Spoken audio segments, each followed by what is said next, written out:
Raj TV நேயர்களுக்கு வணக்கம். பெண்கள் நேர நிகழ்ச்சியில் உங்கள் அனைவரையும் சந்திப்பதில் மிக்க மகிழ்ச்சி.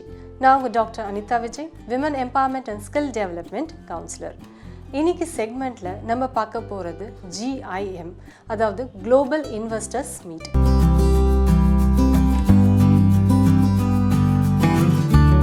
நம்மளுடைய மாண்புமிகு முதலமைச்சரால் துவக்கப்பட்ட ஒரு திட்டம் அப்படின்னு சொல்லலாம். இது அவங்க ஃப்ளாக் ஆஃப் பண்ணி இனாகரேட் பண்ணி வச்சுருக்காங்க. இது பல நிறுவனங்கள் MOU, அதாவது கையொப்பம் போட்டு பண்ணது. அது குறிப்பிடத்தக்கது அப்படின்னு சொல்லலாம். இதில் நிறைய எக்ஸிஸ்டிங் கம்பெனி நிறைய இன்வெஸ்ட்மெண்ட்ஸ் பண்ணியிருக்காங்க. தமிழ்நாட்டிலே அதிகமாக இது இன்வெஸ்ட்மெண்ட் பண்ணியிருக்காங்க. குறிப்பாக சொல்லணும் அப்படின்னா 6,64,000 கோடி இன்வெஸ்ட்மெண்ட் நம்ம தமிழர்களுக்கு வந்திருக்கு. அப்படின்னா நம்ம பார்த்துக்கலாம் எவ்வளோ ஆப்பர்ச்சுனிட்டிஸ் நம்ம கையில் இருக்குது அப்படின்னு. ஸோ ஒருத்தருமே இது கேப்சலைஸ் பண்ணி அவங்களோட ஃபியூச்சரை நம்ம என்ஹான்ஸ் பண்ணிக்கலாம். இப்போ நிறைய முன்னணி நிறுவனங்கள் அவங்களோட நிறுவனத்தை எக்ஸ்பேண்ட் பண்ணுற விதத்துலையும் இது நடந்து வந்திருக்கு. அதில் எக்ஸாம்பிள் சொல்லணும்னா உண்டை நிறுவனம் எல்லாருக்குமே தெரியும். அவங்க 6,000 crores கிட்ட அவங்க இன்வெஸ்ட் பண்ணியிருக்காங்க.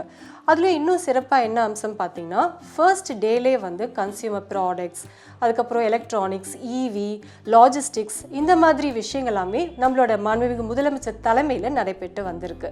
அதுலேயும் புது புது கம்பெனிஸுமே முன் இங்கே இன்வெஸ்ட் பண்ணியிருக்காங்க.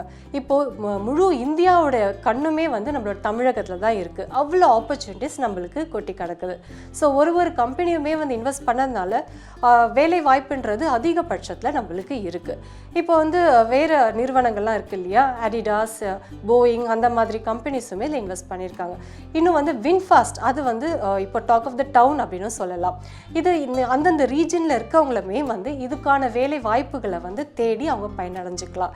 இதில் ரிசர்ச் அண்ட் டெவலப்மெண்ட்ஸ், அவங்க சயின்டிஸ்ட், இவங்களாமே இந்த ஆப்பர்ச்சுனிட்டிஸை பயன்படுத்திக்கலாம். மேலும் நிறைய இன்ஜினியர்ஸ், அதாவது பொறியாளர், அவங்களுக்குமே நிறைய ஆப்பர்ச்சுனிட்டிஸ் இருக்குது. இப்போ குறிப்பாக பார்த்தீங்கன்னா, இப்போ போயிங் அப்படின்னு எடுத்துக்கிட்டிங்கன்னா, அவங்க அந்த பேசஞ்சர்ஸ் விமானம் இருக்கு இல்லையா, அதை தயாரிக்கிற கம்பெனி அப்படின்னு சொல்லலாம். இது சென்னையிலே கூட இது நடைபெற்று வந்துட்டு இருக்கு. அதை எக்ஸ்பேண்ட் பண்ணியிருக்காங்க. இந்த இன்வெஸ்டர்ஸ் மீட் மூலயமா அது அவங்களுக்கு இன்னும் பெனிஃபிட்ஸ் கொடுத்துருக்கு. ஸோ இது மூலயமாவும் நிறைய வேலை வாய்ப்புகளும் அதை சார்ந்த ஒரு தொழிலுமே நம்மளுக்கு கிடைச்சிருக்கு. இன்னும் மேலும் பார்த்தீங்கன்னா டாடா கம்பெனிஸ் அப்படின்னு கூட சொல்லலாம். அவங்க ஐஃபோன் தயாரிக்கிறாங்க இல்லையா, அதோட ஸ்பேர் பார்ட்ஸ், அப்புறம் மேனுஃபேக்சரிங், இதெல்லாமே எக்ஸ்பேண்ட் பண்ணியிருக்காங்க. இது மூலிமா எண்ணற்ற பேருக்கு வேலை வாய்ப்பு இருக்குது. ஸோ ஒருத்தருமே அவங்களோட தொழிலை அவங்க என்ஹான்ஸ் பண்ணிக்கலாம். இது நேர்முகமாகவும் சரி, மறைமுகமாகவும் சரி, எல்லாருக்குமே இந்த வேலை வாய்ப்புகள் இருக்குது. கான்ட்ராக்டர்ஸ், அந்த மாதிரி கூட அவங்க வேலை வாய்ப்புகளை அமைச்சிக்கலாம். இது நம்மளோட மாண்புமிகு முதலமைச்சர் அவ்வளோ ஒரு இனிஷியேட்டிவ் எடுத்து பண்ணியிருக்கிறதுனால ஒரு நிறுவனமும் ஒரு எம்ப்ளாயிஸுமே சரி, எல்லாருமே பெனிஃபிட்டடாக இருக்காங்க. இப்போ லீடிங் நிறுவனமான JSW, TVS groups of companies, Godrej company, அதுக்கப்புறம் ஹுண்டாய் கம்பெனி, இந்த மாதிரி கம்பெனிஸ் மூலியமாக நிறைய இன்வெஸ்ட்மெண்ட்ஸ் நம்ம தமிழ்நாட்டுக்கு வந்தடைஞ்சிருக்கு. இதனால என்ன பயன் அப்படின்னு பார்த்தீங்கன்னா, நிறைய மேன் பவர்ஸ், நிறைய இன்ஜினியர்ஸ், இந்த மாதிரி நிறைய பேருக்கு வேலை வாய்ப்புகள் கொட்டி கிடக்குது. அவங்க எல்லாருமே இதை கேப்சலைஸ் பண்ணி அவங்களோட ஃப்யூச்சரை, அவங்க நல்ல ஒரு கெரியரை பில்ட் பண்ணிக்கலாம்.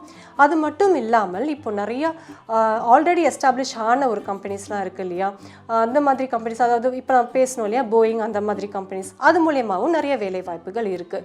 ப்ளஸ் இப்போ அதிகமாக எதிர்பார்த்துருக்கப்பட இந்த வின்ஃபாஸ்ட் கம்பெனின்னு சொல்லுவோம் இல்லையா, அது நிறைய ஒரு இப்போ ஃபியூச்சரிஸ்டிக்காக இருக்குது அப்படின்னு சொல்லலாம். ஸோ அது மூலியமாகவும் நிறைய வேலை வாய்ப்புகள் நம்ம தமிழ்நாட்டுக்கு நிறைய ஆப்பர்ச்சுனிட்டிஸ் இருக்குது. ஸோ இதெல்லாமே நம்ம தமிழக முதலமைச்சர் நம்மளுக்கு பாதை வகுத்து கொடுத்துருக்காங்க.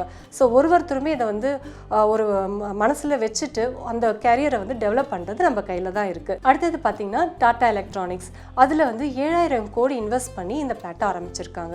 இது வெறும் ஸ்பேர் பார்ட்ஸ் மட்டும் தயாரிக்காமல் ஐஃபோனுக்கு இது மேனுஃபேக்சரும் பண்ணியிருக்காங்க. இது மூலியமாக நிறைய வேலை வாய்ப்புகளும் நம்மளுக்கு இருக்குது. ஸோ ஒருத்தன் தயங்காமல் இந்த ஆப்பர்ச்சுனிட்டிஸை கிராப் பண்ணிக்கிறது நம்மளோட கடமை அப்படின்னு சொல்லலாம்.